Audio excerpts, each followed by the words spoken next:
So this is a quick overview of multiplication algorithms, and it's with a view to getting a bit more experience with algorithms in general. So we've got an example of recursive multiplication, and what we can do is we can use a divide and conquer for our multiplication. So we can take x and y, two natural numbers, and we can split the number in two. So we've got x1 being 10 to the power of m and x2, and then y1 and 10 to the power of m plus y2. So we can combine the statements for our multiplication. So x1 10 to the power of m plus x2, y equals y1 times 10 to the power of m plus y2, and then we can do xy, which equals x1 10m plus x2 times y1 times 10 to the power of m plus y2, and then combining those we get the equation at the bottom. So this gives us some steps for multiplication, and we can use this equation that we've worked out and give ourselves some steps through which to recursively multiply our number. So if we take 1, 2, 3, 4 and 5, 6, 7, 8, these two numbers, then we can split those two numbers in two, and we continue with our steps. So we carry out each of the steps, 1, 2, 3, 4, and then we add them together for our result.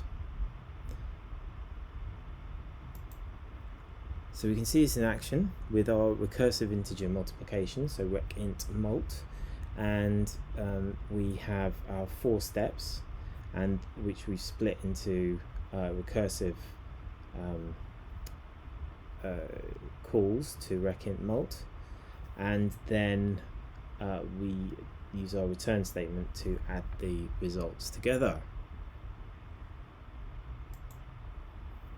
And this is our split method.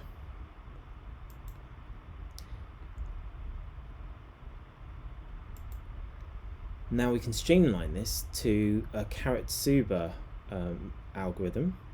So we can take our x1, y1 times 10 to the power of 2m plus x1, y2 plus x2, y1 times 10m, and combine that into to reduce the steps of multiplication.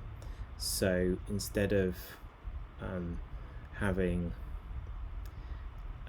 x1 y times y2, we split that into pluses and minuses within our brackets, and these two equations are equivalent.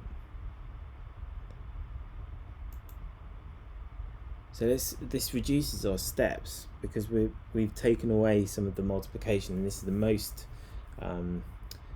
expensive aspect of recursion, is this multiplication. So you have 3 steps and then the result, adding them together.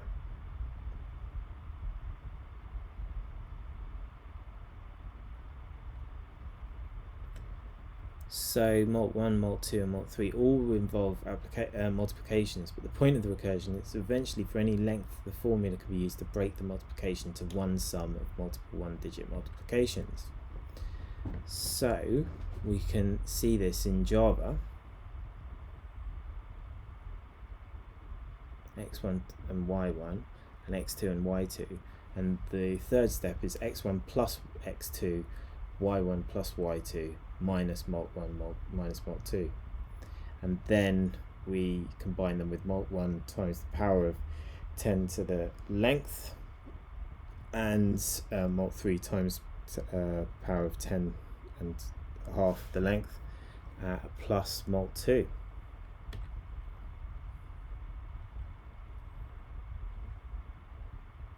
Now we can compare those two algorithms and run them with a series of data. And here's the comparison. We can see that karatsuba is close to constant time, whereas recint mult is rising exponentially and is O of n squared. There's some edge cases which karatsuba fails for, so we need to use a string calculator to correct that tendency. So this involves adding zeros at the front of our number.